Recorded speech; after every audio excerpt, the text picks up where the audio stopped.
Já tá online no YouTube. Ok. Bom, boa noite a todos. É um grande prazer ter os colegas aqui para discutirmos nessa live sobre cardiologia em transformação.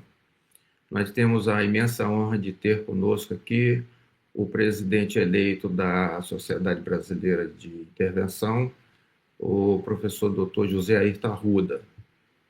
E como mensagem inicial, nós queremos dizer que estamos aqui para discutir a integração entre as especialidades, o tratamento híbrido e a defesa profissional, né, que a gente acredita seja um dos principais pilares do futuro da cardiologia. Doutor Ayrton, seja muito bem-vindo.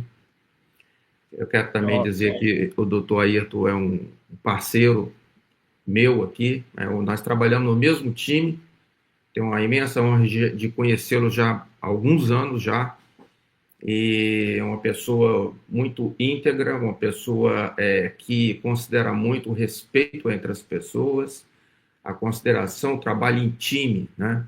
Então é isso que também que nós queremos passar aqui, a ideia de que nós temos que ter é união entre as sociedades. Muito obrigado, doutor Ayrton. Obrigado, Melchior, que é parceiro, como disse, de grande, há muito tempo, né, que tem um trabalho conjunto. Melchior, um cirurgião cardiovascular brilhante, presta um serviço excepcional aqui no Espírito Santo, ajuda a gente de fora também, faz transplante de outras pessoas que vêm para o nosso estado, assim, então tem uma capacidade de agregar muito grande. Assim. É um prazer estar aqui, como você disse, para discutir coisas que são comuns a duas especialidades tão respeitadas, que muitas vezes trabalham com sobreposições, mas na maioria das vezes trabalham de forma complementar.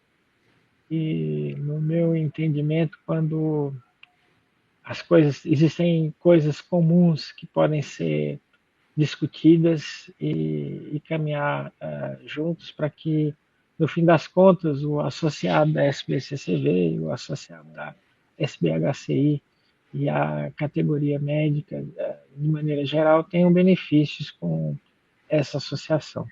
Eu enxergo isso como muito produtivo e positivo, principalmente no aspecto da defesa profissional, que são duas sociedades que, se unir forças, provavelmente têm um apelo maior junto às operadoras, junto à ANS, do que quando caminham isoladamente. Então, essa é a ideia e um bate-papo sobre Heart Team, sobre coisas que nós temos em comum e coisas que são complementares, como você disse, de tratamento híbrido e de tantas possibilidades que existem de cooperação. Né? Na verdade, essa é a ideia. Ótimo. E nesse tocante até aí da integração, de trabalhar junto, né? Um dos tópicos que nós colocamos aí para a gente falar um pouquinho a respeito do Heart, né? Porque eu tenho a grata satisfação de nós trabalharmos num hospital onde que eu sinto que o Heart funciona. Todos discutem em iguais proporções, ideias, todo mundo é respeitado. Só que a gente tem locais onde que algumas pessoas falam que esse time não funciona bem, né? Então, a questão do time ideal aí, o que aí você acha, o que você fala aí sobre essa questão de um time ideal? O que a gente poderia propagar essa ideia para os colegas no Brasil? A primeira coisa que tem que estar na mente de quem trabalha em equipe é que o beneficiado é sempre um, que é o paciente. Esse é o primeiro tópico. Então, a reunião de ideias e de pessoas que têm skills, que têm habilidades e que são tão nobres, quando se junta, em geral, o beneficiado é o paciente e o próprio sistema de saúde tem benefício com isso. é propagado isso no mundo todo. Hoje as salas de intervenção, as salas de cirurgia dos congressos, elas até têm o nome de Heart Team Arena. O ano que vem nós vamos ter o TCT Plus, que é junto com o Latam Valves, que vai ser 19 a 21 de março, e que a arena principal é chamada de Heart Team Arena. Para vocês terem ideia de como isso é relevante, não só no Brasil, mas relevante lá fora. Mas por que é que existem tantas dificuldades? Assim? De maneira geral, isso foi um conceito que começou nas instituições que trabalham em conjunto, que o budget é único, em que dentro da cardiologia congrega a cardiologia clínica, a intervenção e a cirurgia cardiovascular, e dentro desse budget único se decide o que é melhor para o paciente. Se faz estratégias de cooperação e a partir daí eu acho que o que se tem medo que essa briga, essa competitividade reduza, desde que você faça parcerias em todos os campos. Eu acho que a parceria começa pela análise do paciente com o cardiologista clínico, por essa discussão conjunta do que é melhor, do que pode ser feito em conjunto. E mais do que isso, a minha sugestão é que as pessoas tenham também ideia de que é possível fazer alianças, é possível fazer alianças, é possível fazer parcerias em que todo mundo sai ganhando com isso, né? Eu acho que essa fragmentação é ruim. Naquilo que é possível, se criar estrutura de cirurgia, cardiologia intervencionista e clínica trabalhando em conjunto em prol do paciente, vai trazer, sem dúvida, resultados que são muito melhores, né? Inclusive, nós notamos, a gente pode dar exemplo do nosso time aqui, né? Que a gente vê até que tem um impacto no desfecho do paciente, né? Quando discutimos o que é melhor para o paciente, reunindo ali o cardiologista clínico, o cirurgião e intervencionista. Então, nós temos assim um excelente resultado, graças a Deus, acho até decorrente desta integração e deste entendimento entre as especialidades que trabalham juntos. Eu acho que um ponto que é fundamental é você extrair de cada profissional o que ele pode oferecer de melhor. Então, toda vez que a gente extrai a excelência de cada um e essas pessoas trabalham juntos, é claro que o sistema de saúde, o hospital e principalmente o paciente vai ter benefício. Então, nesse contexto, essas associações são extremamente vantajosas na hora que senta, congrega e usa o skill que é melhor de cada pessoa, de cada especialidade, né? Eu, por exemplo, não tenho qualquer skill de fazer uma cirurgia de safena ou coisa desse tipo, porque não fui treinado para isso. Mas todos os casos que a gente entende que são discutidos e que a gente entende que a complexidade para a intervenção está acima e o benefício do paciente é maior para a cirurgia, a gente conversa e isso é muito fácil de resolver, né? A gente olha esse caso aqui, é um caso claramente cirúrgico, então a gente vai trabalhar. Como você muitas vezes me encaminhou pacientes que eram para fazer angioplastia, e esse entendimento, essa percepção, quando passa para o entorno do que a gente convive, é claro que dá maior força para as condutas que são tomadas dentro desse time. A gente trabalhou agora recentemente com a TAV, por exemplo. A TAV exige que a decisão seja feita por heart team. Isso é uma estratégia que, no fim das contas, é muito boa. O que é melhor para o paciente? A TAV, é a cirurgia, é mantê-lo em tratamento, em observação clínica, até que se desenvolva mais sintomas, etc. Então, toda essa análise de curto, médio e longo prazo feita pelo time, eu tenho certeza que traz benefícios maiores. Mas, insisto, isso tem que ser uma relação que seja boa para o cirurgião, para o intervencionista, para o cardiologista clínico, em todos os aspectos. Eu acho que essa associação tem que ser bem franca e eu acho que isso tem sentido quando ela se junta e traz benefícios também do lado profissional. E nesse aspecto aqui, o Espírito Santo teve um avanço tanto na intervenção quanto na cirurgia, nas suas cooperativas, nas suas sociedades que buscaram acordos com grupos, acordos com os convênios, com os players, e acabou trazendo benefícios que são importantes. E esse trabalho conjunto reforça a, a necessidade de um trabalho com bastante força nesse cenário. Né? É por isso que nós tivemos essa ideia, né, de falarmos a respeito até do exemplo, do testemunho nosso daqui do Estado, né, porque a gente gostaria que todos os serviços do Brasil tivesse essa integração e esse trabalho em conjunto de forma harmoniosa e que isso possa cada vez propagar mais essa ideia de trabalharmos em equilíbrio e sintonia, né? Isso que é a vontade da gente. Por isso que discutimos, estamos aí falando do ratinho. Eu acho que esse talvez seja um caminho. Eu imagino, veja, a cirurgia cardiovascular tem muita área de interseção e de colaboração, por exemplo, com a vascular. Eu acredito que os profissionais intervencionistas têm muita interseção também com a endovascular de maneira geral.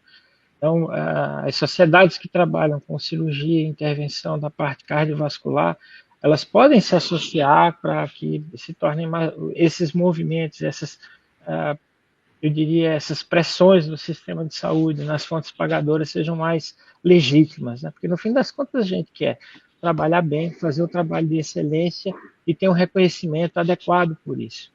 Eu acho que essa junção de forças para brigar por esse aspecto, eu acho que talvez é um ponto que seja chave nessa discussão com a ANS e operadoras de maneira geral.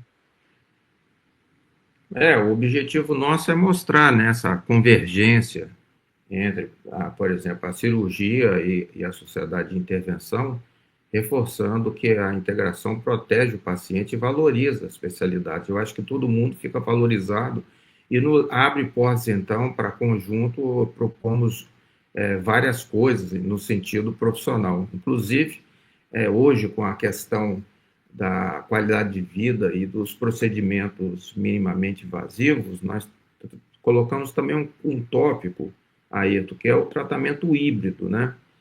Muitas das vezes já se é conhecido a durabilidade, por exemplo, da mamária esquerda para DEAR. Muitas das vezes esse paciente pode ser tratado por uma cirurgia minimamente invasiva ou até robótica e depois pode ser colocado o tratamento com stent em outros vasos.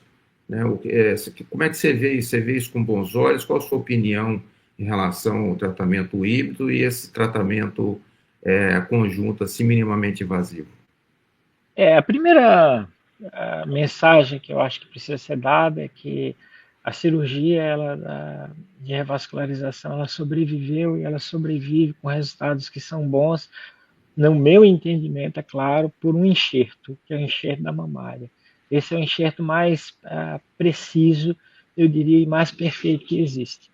É claro que ela muitas vezes pode ser substituída por stents em casos que são muito favoráveis a tratar a artéria descendente anterior, mas existem casos de extrema complexidade, de bifurcações muito complexas, de situações de muito cálcio, em que, se a mamária for possível colocar, é sempre um enxerto que a gente sabe que é duradouro, independente do paciente ser diabético ou não. Isso não se vê falar, ouve falar nem na literatura que tem aterosclerose e enxerto de mamária. Eu diria que é uma das artérias mais nobres que deveria ser bem estudada. É claro que a gente não tem dados científicos suficientes para determinar que a estratégia A ou B seja melhor, isso é um conceito que precisa ser sedimentado, já foi tentado isso no passado, mas foi tentado com técnicas convencionais, né, com circulações extracorpóreas longas, com abertura de tórax grande. Hoje você tem a possibilidade de se fazer isso minimamente invasivo, com robótica, e de forma complementar é possível que se faça estentes em outros vasos, assim, coronária direita, circunflexa, etc.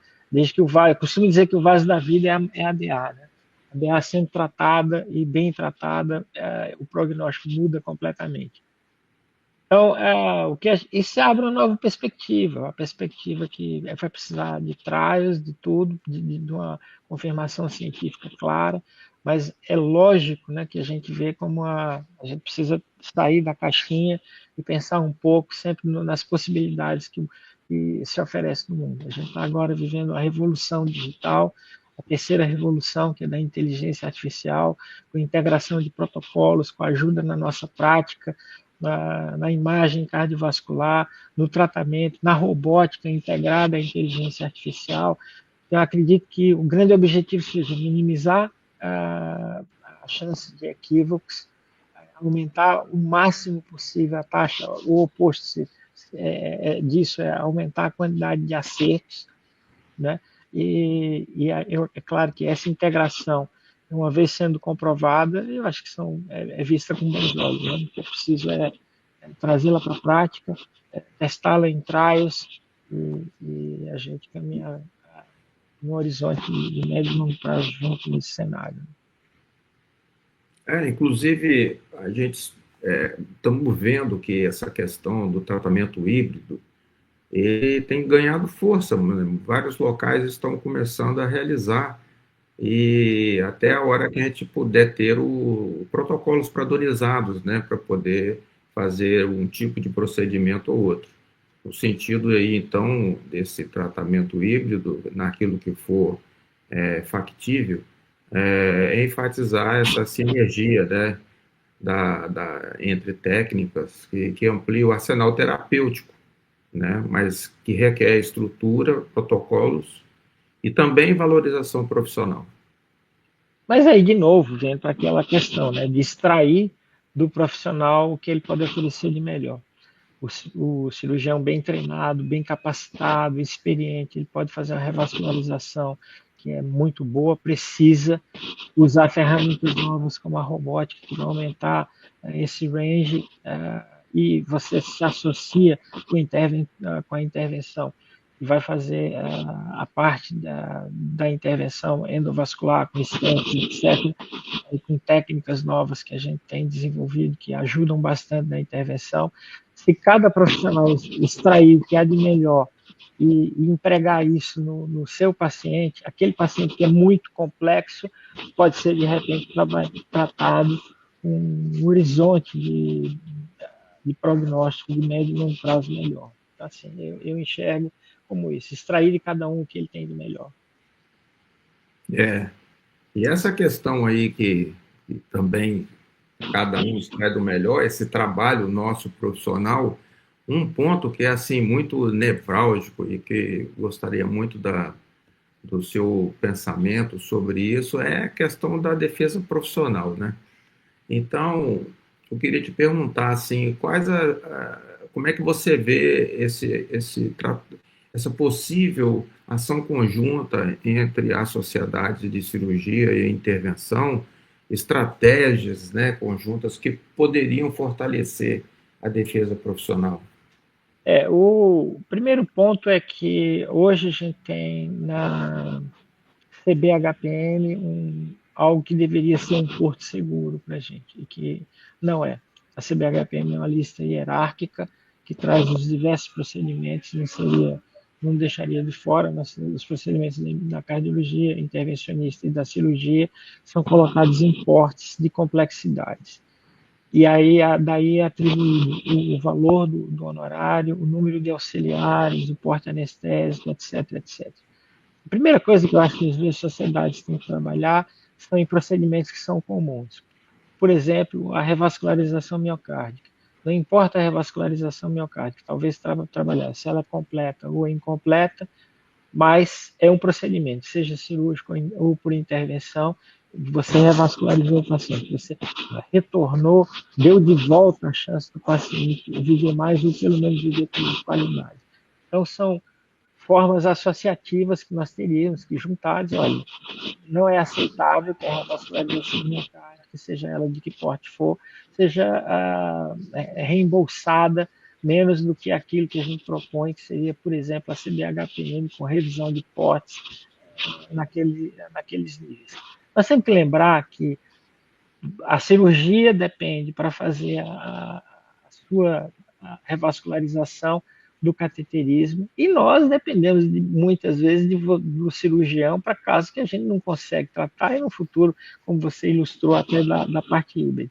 Então essa briga conjunta, né, no bom sentido, a briga conjunta não entre as sociedades, mas juntar os esforços, refazer as tabelas, ver o que é interessante que a gente brigue para chegar lá e bater na porta. Ó, vamos bater na porta da ANS, que são as duas sociedades grandes que estão insatisfeitas porque fazem um trabalho que é muito bom e, de maneira geral, as operadoras de saúde não reconhecem esse trabalho.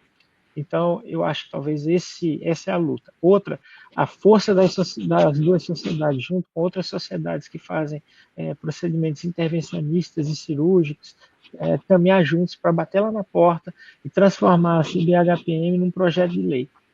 E talvez seja a única chance que a gente tenha de, como o advogado fez, de tirar aquela ideia de que CBHPM é um cartel e passar isso a ser como o mínimo necessário ou previsível do pagamento, o ressarcimento do trabalho médico.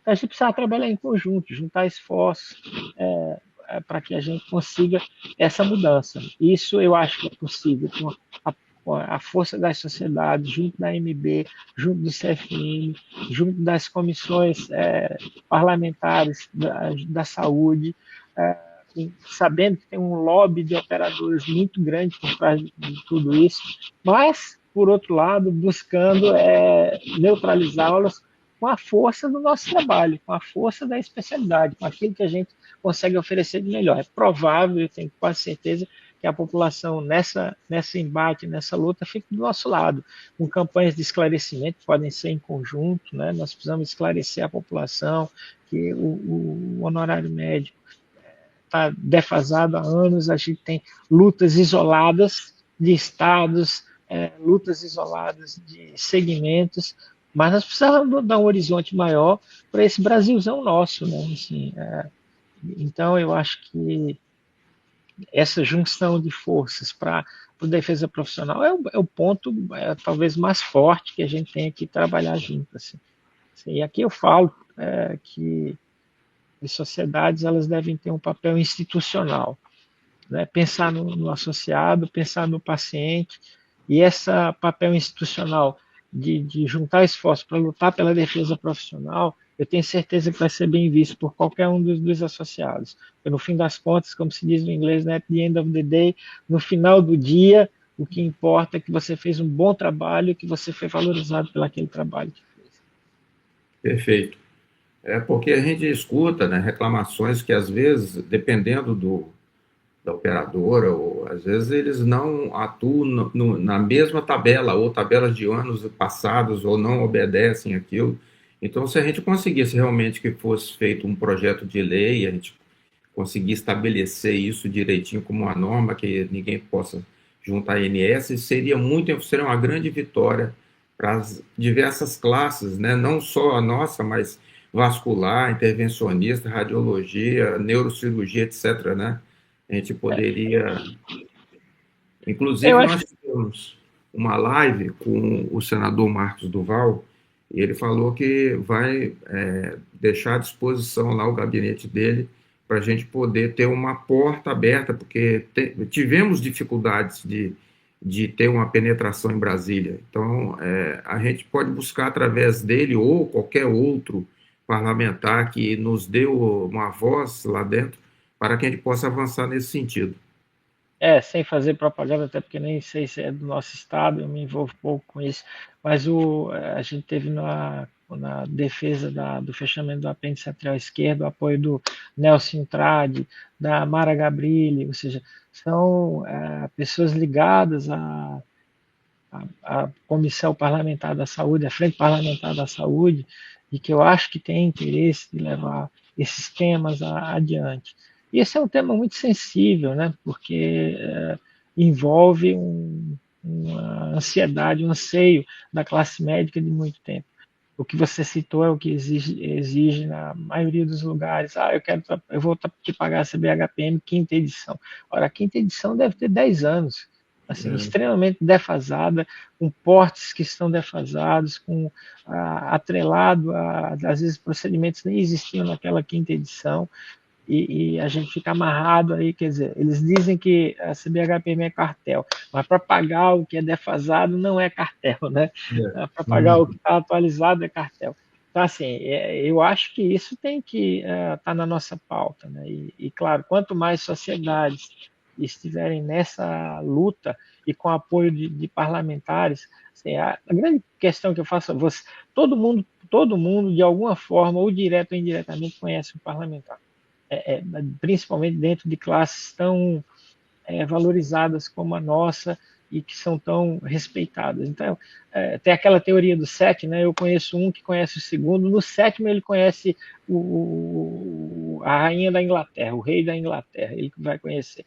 Então, assim, sempre tem esse contato. Então, a gente precisa usar no mínimo essa cadeia para que peça ajuda. E, olha, a gente está com um projeto, nós precisamos da ajuda de vocês. E aí vem as estratégias de marketing das sociedades, envolver a MB. Isso tem custo, mas eu vejo que às vezes a gente fica muito preocupado com campanhas de governador, de presidente, mas a gente devia estar muito preocupado com campanha de parlamentar, porque quando a gente elege o parlamentar, ele pode ajudar a fazer a lei. Se ele fizer a lei, ele põe em votação. Se a gente conhece outras pessoas, a gente consegue ter influência. Então, a gente não pode ser ingênuo, essa ligação com, eu diria de forma ética, mas de bater a porta, dizer, olha, isso aqui é um direito nosso, eu queria sua ajuda. Não está se pedindo nada que é ilegal, você está se pedindo uma ajuda para uma classe que trabalha, que a gente está aqui conversando essa hora da noite, no fim das contas, alinhando o quê? Alinhando fazer um bom trabalho, o melhor trabalho possível e ser recompensado por isso. Nossa vida é essa, você é chamado de madrugada para transplantar, passa a noite, vai lá, a gente é chamado de madrugada para tratar infarto, e isso precisa ser reconhecido. Quando você sai, você tem exposição de trânsito a todos os riscos, não só operacionais, mas o risco de uma grande cidade. Então, a gente precisa ser recompensado por isso. Né? Com certeza. Eu gostaria até de pedir para a gente responder aqui, o professor Milton, ele fez uma pergunta, acho que nós já falamos, mas ele pergunta assim, qual o caminho, né, para construirmos uma atuação nos procedimentos híbridos com uma remuneração mais justa e atualizada para as duas especialidades, né, juntar forças e buscar apoio político? Eu acho que o caminho é esse que nós comentamos, né? Nós precisamos tentar construir, ver a tabela a lista da CBHPM, construir portes hierárquicos que contemplem as duas especialidades, né? E que no fim das contas a gente juntos, né, bata a porta e sensibilize que aquilo lá precisa ser remunerado. Eu não vejo outro caminho. É de usar a CBHPM, trabalhar forte para transformar a CBHPM em lei, e enquanto isso bater a porta de operadoras em conjunto, dizer que o nosso movimento é único, é em prol do paciente, é em prol do reconhecimento. Então, eu acho que é possível fazer esse trabalho, essa revisão, colocar nossos diretores de qualidade profissional, de defesa profissional, para trabalhar e gerar benefício para os associados das especialidades. Não, com certeza. A gente se preocupa aí com principalmente o nosso trabalho, o estado atual, né? E também com o futuro da cardiologia, né? E acreditamos que possamos fazer muita coisa juntos, como registros para conhecermos melhor os resultados, né? Coisas que nós temos assim pouco informação do que acontece no Brasil e a gente precisa desenvolver e saber dos nossos resultados de forma que a gente possa trabalhar mais unido e principalmente atuar aí na área de remuneração. O que você acha dessa questão de registros nacionais? A grande dificuldade, e eu digo isso porque a gente tem o registro do tratamento da mitral, tem registro de TAV e até um requerimento para certificação, mas que acaba que as pessoas preenchem os casos necessários e depois não mais preenchem. Depois é a necessidade de seguir o paciente. O registro só hospitalar hoje é muito pouco para dar resposta para a gente. Nos Estados Unidos, o que se usa é o NCDR, que o médico ele só recebe pelo procedimento se ele preencher os dados do registro. E aquilo lá é atrelado a uma sequência de follow-up em que você sabe ao longo do tempo o que aconteceu com o paciente, pelo menos em questões que são diretas, assim, reinternação, reintervenção ou reoperação e morte. São 3 questões que ninguém foge fácil de responder. No Brasil, a gente tem um DNA de cada um que é o CPF. Então, pelo CPF, teoricamente, a gente podia identificar esses pacientes. Mas entendo que isso tem que ser uma iniciativa das sociedades, isso vai ter que ter apoio da ANS e do Ministério da Saúde, até para espelhar qual é o resultado da nossa prática médica em cada sociedade, né? Eu entendo isso sempre como uma necessidade, assim, urgente das especialidades, que é manter seus registros, ver se a nossa prática médica é condizente com o que é feito lá fora, para que a gente ganhe cada vez mais confiança. Isso passa também por aquela briga nossa. Se a gente mostra que nossos resultados são bons e são de excelência, a gente consegue brigar. Se são ruins, mas como é que a gente mostra isso? Mostra com trabalho, né? E a adoção de registros não é fácil, mas é uma estratégia que deve ser perseguida sempre. Beleza, deixa eu ver se tem mais alguma pergunta aqui. Mas, assim, basicamente, Ayrton, era mais ou menos esses tópicos, né, que a gente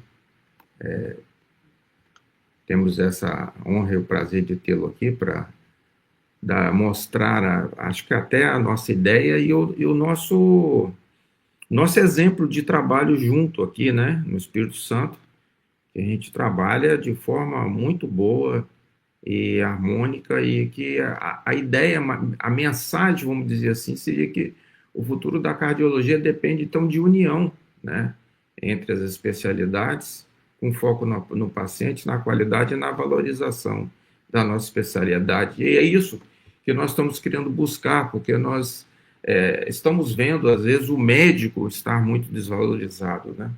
E nós estamos querendo agora buscar estratégias para que o médico seja valorizado, as especialidades trabalhem em harmonia e não em confusão ou briga.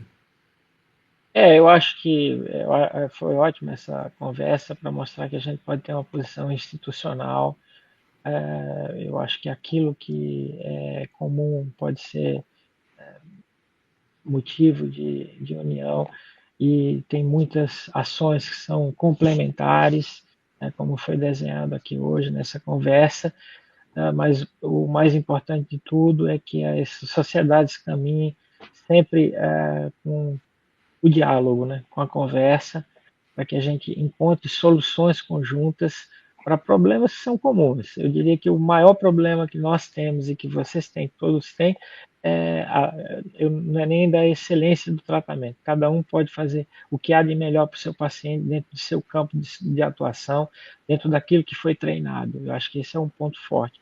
Mas a busca pelo reconhecimento profissional com 2 sociedades que são fortes, eu tenho a impressão que os resultados vão ser melhores.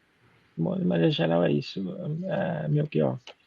E aí eu torço para que ou você ou o Saad, quem sair vencedor desse pleito, tenha sempre uma relação institucional e que essa mensagem passe para que os associados entendam que tem muito mais coisas para a gente brigar juntos e não contra do que uma luta de especialidades ou de áreas de atuação. Acho que a gente tem que ser unido por aquilo que é comum e não o contrário. Eu agradeço muito sua participação nesse bate-papo aqui, é muito proveitoso, e eu quero também parabenizá-lo, né, porque agora o Ayrton está imbuído agora dessa tarefa, né, de conduzir aí a sociedade de intervenção, e que tenha muita força, saúde e sabedoria, né, para poder levar, né, porque são muitas pessoas, muitas ideias, e consiga ser harmonioso e que tenha uma condução muito bonita. É o que eu desejo.